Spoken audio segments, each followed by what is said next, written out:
ಕೆಆರ್ಪೇಟೆ ಪಟ್ಟಣದಲ್ಲಿ ಇತ್ತೀಚೆಗೆ ನಡೆದ 6ನೇ ಕೃಷಿ ಮತ್ತು ಗ್ರಾಮೀಣ ಕಾರ್ಮಿಕರ ಜಿಲ್ಲಾ ಸಮ್ಮೇಳನದಲ್ಲಿ ನೂತನ ಜಿಲ್ಲಾ ಸಮಿತಿ ರಚಿಸಲಾಗಿದ್ದು ಎಲ್ಲ ಪದಾಧಿಕಾರಿಗಳನ್ನು ಅವಿರೋಧವಾಗಿ ಆಯ್ಕೆ ಮಾಡಲಾಗಿದೆ ಎಂದು ಕೃಷಿ ಮತ್ತು ಗ್ರಾಮೀಣ ಕಾರ್ಮಿಕರ ಸಂಘದ ಜಿಲ್ಲಾ ಪ್ರಧಾನ ಕಾರ್ಯದರ್ಶಿ ಬಿ ಹನುಮೇಶ್ ತಿಳಿಸಿದರು.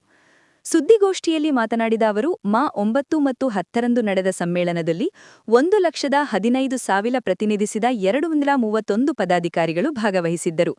18 ಮಂದಿ ಸಂಗಾತಿಗಳು ಅಂದಜೆ ಕಾಮ್ರೇಡ್ ಭಾಗವಹಿಸಿ ಹಲವು ವಿಷಯಗಳ ಚರ್ಚೆ ಮಾಡಲಾಯಿತು ಎಂದು ಹೇಳಿದರು. ನೂತನ ಜಿಲ್ಲಾ ಸಮಿತಿಗೆ ಜಿಲ್ಲಾಧ್ಯಕ್ಷರಾಗಿ ಬಿಎಂ ಶಿವಮಲ್ಲಯ್ಯ, ಪ್ರಧಾನ ಕಾರ್ಯದರ್ಶಿಯಾಗಿ ಬಿ ಹನುಮೇಶ್, ಉಪಾಧ್ಯಕ್ಷರಾಗಿ N Surendra, K Basavaraj, Sarojamma, TP Arunkumar, TH Anand, Amasayya, R Raju, GH Girish, Manjula Vishakantegowda, ಸಹಕಾರ್ಯದರ್ಶಿಯಾಗಿ Lakshmi, Jyothi, Kapanigowda, Ramaiah, KH Puttamadegowda, KR Ajaykumar, MS Santosh, Shubhavathi, YS Shobha ಸೇರಿದಂತೆ 68 ಮಂದಿಯ ಸಮಿತಿ ರಚಿಸಲಾಗಿದೆ ಎಂದರು.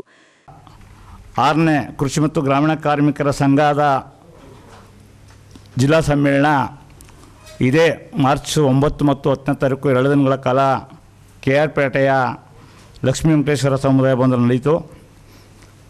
ಆ ಸಮುದಾಯ ಭವನದಲ್ಲಿ 231 ಪ್ರತಿನಿಧಿಗಳು ಸೇರಿದರು.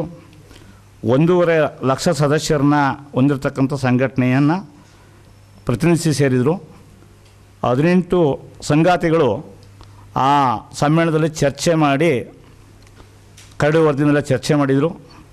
ಅದಾದಮೇಲೆ 68 ಜನದ ಜಿಲ್ಲಾ ಸಮಿತಿಯನ್ನು ರಚನೆ ಮಾಡಲಾಯಿತು. 21 ಜನರ ಜಿಲ್ಲಾ ಸಮಿತಿ ಪದಾಧಿಕಾರಿಗಳನ್ನು ರಚನೆ ಮಾಡಿ ಆ ಸಮ್ಮೇಳನದಲ್ಲಿ ನಿರ್ಣಯಗಳನ್ನು ಕೈಗೊಳ್ಳಲಾಗಿದೆ.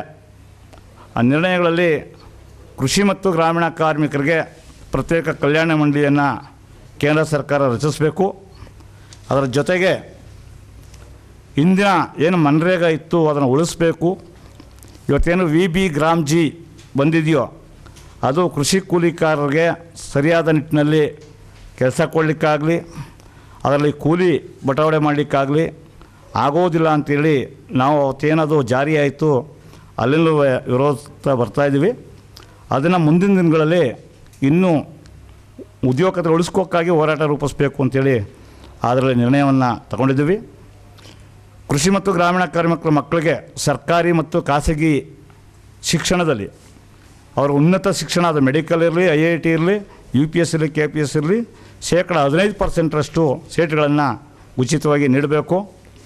ಕನಿಷ್ಠ ಕೂಲಿ ದಿನಕ್ಕೆ ಇವತ್ತೇನು ಅಗತ್ಯ ವಸ್ತುಗಳ ಬೆಲೆ ಏರಿಕೆ ಆಗ್ತಾಯಿದೆಯೋ ಆ ಅಗತ್ಯ ವಸ್ತುಗಳ ಬೆಲೆ ಏರಿಕೆಗೆ ತಕ್ಕಂತೆ ಕನಿಷ್ಠ ಕೂಲಿಯನ್ನು 1,000 ರೂಪಾಯಿವರೆಗೆ ಕೊಡಬೇಕು, ಸರ್ಕಾರ ಘೋಷಣೆ ಮಾಡಬೇಕು ಅನ್ನುವಂಥದ್ದು. ಅದ್ರ ಜೊತೆಗೆ ಜಿಲ್ಲೆಯಲ್ಲಿ 30 ವರ್ಷಗಳಿಂದ ಸರ್ಕಾರಿ ಭೂಮಿಯಲ್ಲಿ ನೀವೇ ನೋಡಿದಿರಿ ವಾಸ ಇದ್ದಾರೆ.